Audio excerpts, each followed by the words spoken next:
I once said, everybody's a genius, but if you judge a fish by its ability to climb a tree, it will live its whole life believing that it is stupid.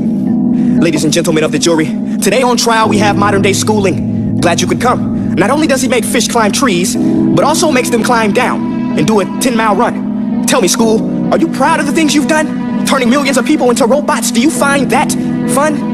Do you realize how many kids relate to that fish? Swimming upstream in class, never finding their gifts, thinking they are stupid, believing they are useless? Well, the time has come, no more excuses. I call school to the stand and accuse him of killing creativity, individuality, and being intellectually abusive. He's an ancient institution that has outlived his usage. So, Your Honor, this concludes my opening statement, and if I may present the evidence of my case, I will prove it. Proceed. Exhibit A. Here's a modern-day phone. Recognize it? Here's a phone from 150 years ago. Big difference, right? Stay with me. Here's a car from today, and here's a car from 150 years ago. Big difference, right? Well, get this. Here's a classroom of today, and here's a class we used 150 years ago. Now, ain't that a shame? In literally more than a century, nothing has changed. Yet you claim to prepare students for the future? But with evidence like that, I must ask, do you prepare students for the future or the past? I did a background check on you and let the record show that you were made to train people to work in factories, which explains why you put students in straight rows, nice and neat, tell them sit still, raise your hand if you want to speak, give them a short break to eat, and for 8 hours a day, tell them what to think. Oh, and make them compete to get an A.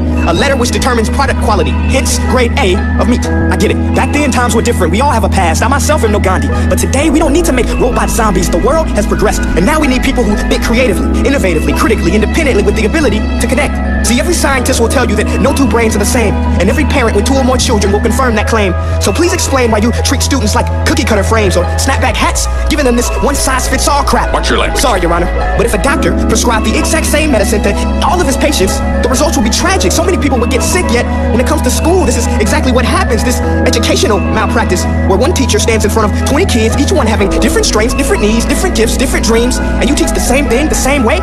That's horrific. Ladies and gentlemen, the defendant should not be acquitted. This may be one of the worst criminal offenses ever to be committed. And let's mention the way you treat your employees. Objection. Overruled. I want to hear this. It's a shame. I mean, teachers have the most important job on the planet, yet they're underpaid. No wonder so many students are short-changed. Let's be honest. Teachers should earn just as much as doctors, because a doctor can do heart surgery and save the life of a kid, but a great teacher can reach the heart of that kid and allow him to truly live. See, teachers are heroes that often get blamed, but they're not the problem. They work in a system without many options or rights. Curriculums are created by policymakers, most of which have never taught a day in their life, just obsessed with standardized tests. They think bubbling in a multiple choice question will determine success. That's outlandish. In fact, these tests are too crude to be used and should be abandoned, but don't take my word for it. Take Frederick J. Kelly, the man who invented standardized testing, who said, and I quote, "These tests are too crude to be used and should be abandoned." Ladies and gentlemen of the jury, if we continue down this road, the results will be lethal. I don't have much faith in school, but I do have faith in people. And if we can customize healthcare, cars, and Facebook pages, then it is our duty to do the same for education, to upgrade and change it, do away with school spirit, because that's useless unless we're working to bring the spirit out of each and every student. That should be our task. No more Common Core. Instead, let's reach the core of every heart in every class. Sure, math is important, but no more than art or dance. Let's give every gift an equal chance. I know this sounds like a dream, but countries like Finland are doing impressive things. They have shorter school days, teachers make a decent wage, homework is non-existent, and they focus on collaboration instead of competition. But here's the kicker, boys and girls. Their educational system outperforms every other country in the world. Other places like Singapore are succeeding rapidly. Schools like Montessori, programs like Khan Academy, there is no single solution. But let's get moving, because while students may be 20% of our population, they are 100% of our future. So let's attend to their dreams, and there's no telling what we can achieve. This is a world in which I believe, a world where fish are no longer forced to climb trees. I rest my case. 今天来谈谈领导。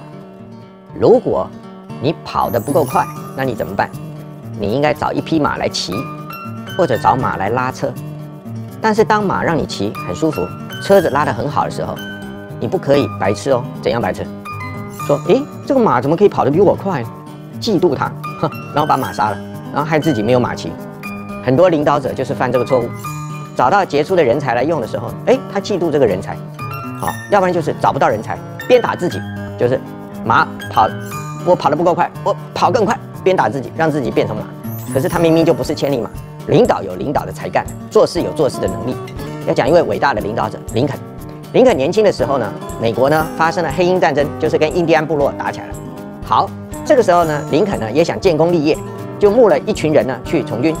因为人是他找来的，所以呢他就被任命为上尉，所以由他来带兵。好，可是他带兵行不行呢？不行，他带兵很弱。他有一次带兵呢，就是呢，军队呢呈这个横列走。那经过一个门，一个墙有个门，所以呢，他应该怎样？要喊口令说，现在部队听我的口令呢，呈纵队走。那这样大家就可以穿过去了。结果呢，他不知道要怎么喊口令，结果呢，大队人马就眼看就快要撞到墙了。他想出一招来说：停，立定。1分钟以后呢，在墙的这一边集合，噗，大家自己跑过去。林肯经过这一次事件以后呢，就怎样？知道自己不是带兵的料，所以他就放弃了战争来做军人建功的这个梦想，改读法律。后来终于呢，历经波折，选上了美国总统。好，他一当上美国总统，南北战争就开打了。他当时知道最重要就是要找一个带兵的统帅，他当时相中了呢，Virginia 州的李将军。可是李将军因为出身是 Virginia 州，所以怎样？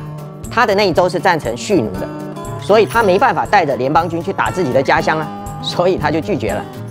不止李将军拒绝，而且怎样？他还变成南军的统帅，这下糟糕。当时李将军是最厉害的将军，林肯后来任命的每一个联邦统帅，通通被他打得稀里哗啦。可是林肯呢？怎样？他有没有自己下去指挥？没有。他知道自己不是带兵的料，他最重要是要找到一个带兵的统帅。所以即使他知道这个统帅很白痴呢，他也不敢，他也不会越过去。最后在1864年呢，3月10号这一天很重要，他任命了格兰特将军作为呢联邦军的统帅。有了这一天开始呢，联邦军呢就整个战略改变。格兰特呢就是用缩小的打法，把一步一步围。他跟李将军正面对打一定输的，所以他就慢慢围。那南方呢，南军怎样？是资源少，所以李将军呢最后只好投降。好，当时格兰特当上统帅以后，总司令，很多人就跟林肯打小报告，说什么？说格兰特呢会什么酗酒，说他常常喝醉酒。结果林肯怎样说？林肯就问说：那你知道格兰特都是喝哪一个牌子的 whisky 吗？来的人就打小报告，你就跟他讲。他说：哦，好，那请你呢订2箱，我要送到前线去给他。只要格兰特能打胜仗，他喝什么酒都没关系。林肯厉害就在哪里呢？他呢用人不疑只要用你，他就信任你。而且呢，他领导的整个内阁就是他领导的人，每一个人都感觉他们比林肯聪明。可是呢，他们只有在林肯之下能够团结。这就是伟大的领导者厉害的地方，就是呢，他让每一个人发挥他的才干，他也不嫉妒这些人，而且呢，他创造一个环境，让这些最有才干的人彼此可以团结在一起，为国家效力。所以仁者无敌啊！我们古话说仁者无敌，其实真正印证就是在林肯总统的领导上。